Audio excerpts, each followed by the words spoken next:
ये नाज़रीन आप मेरे देख सकते हैं लेफ़्ट साइड के ऊपर बहुत ही खूबसूरत फार्म हाउसेज़ हैं और ये लोगों ने ख़ुद बनाए हुए हैं। अपनी फसलें यहाँ पे उगाते हैं, अपने फल फ्रूट उगाते हैं, अपने जानवर यहाँ पे रखते हैं और अपनी लाइफ को एंजॉय करते हैं। तो आप ये सीन देखें, बहुत ही अमेजिंग खूबसूरत सीन और सरसब्ज़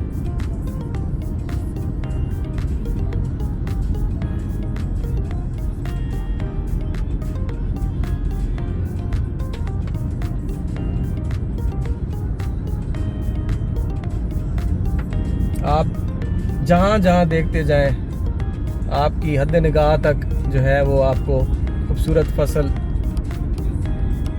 गंदम, गेहूँ, सरसों वो आपको नज़र आएंगे यहाँ पे।